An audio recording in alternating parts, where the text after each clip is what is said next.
जयंतरावांनी आपल्याला सविस्तर पद्धतीने काही गोष्टी सांगितलेल्या आहेत. काल आम्ही केंद्रीय निवडणूक आयोगाचे सीओ त्यांना आम्ही भेटलो. आज राज्य निवडणूक आयोगाला भेटलो. विधानसभेच्या वेळेस ज्या मतदार याद्या होत्या त्याच्यामध्ये प्रचंड दोष होते. आम्ही त्याच कालखंडामध्ये योग्य वेळी योग्य ठिकाणी जे सांगितलं होतं की याच्यामध्ये दोष आहे त्याचं काहीही उत्तर आम्हाला आलेलं नाही. निवडणूक झाली त्या दोषासहित असे काही दोष का जे माननीय जयंतरावांनी सांगितलं की 20,000 मतदार हे बाहेरून आणून मी मतदान करून घेतलं, हे आता आमदार सांगतायत असे दोष आहेत. काहींचे नाव वगळले गेले, काहींचे परत परत नाव ते दिसत आहेत, पण ते चुकीचे आहेत. एका घराच्या नावावर अनेक आहेत. माझं एखादं कॉलेज आहे किंवा माझे कॉलेजचं हॉस्टेल आहे, त्या कॉलेजचे बाहेरून राज्यातून आलेले देशातून आलेले मुलं सुद्धा माझे मतदार. असं होणार असलं निवडणूक आयोग ते मान्य करून घेणार असेल आणि ते बी शेवटच्या क्षणापर्यंत, आणि ही तक्रार करूनच त्याची दखल नाही अशी अवस्था. या असे अनेक घोटाळे घेऊन ही मतदार यादी विधानसभेची होती.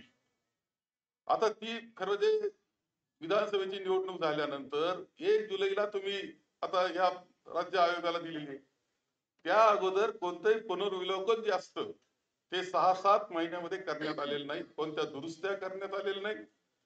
पुन्हा नवीन नावं नोंदण्याकरताची मोहीम करण्यात आली नाही.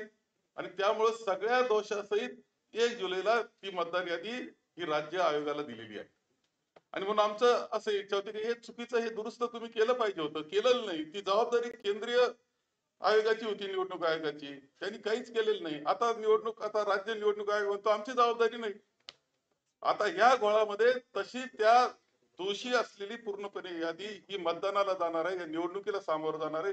ही काही निकोप निवडणूक आहे असं मानण्याचं कारण नाही. यामुळे हे खरंय की माननीय राहुलजी गांधी यांनी हे विषय देश पातळीला घेतलेले आहेत. त्याच्यात महाराष्ट्राचा उल्लेख त्यांनी केलेला आहे.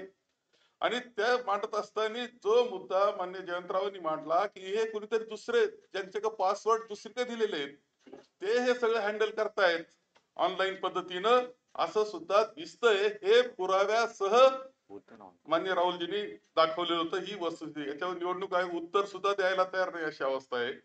आणि म्हणून आम्ही या बाबतीत केंद्रीय निवडणूक आयोग आणि राज्याचा निवडणूक आयोग या दोघांनाही भेटलो, एकत्रित बैठक केली, परंतु आमचं काही समाधान त्यामध्ये झालेलं नाही.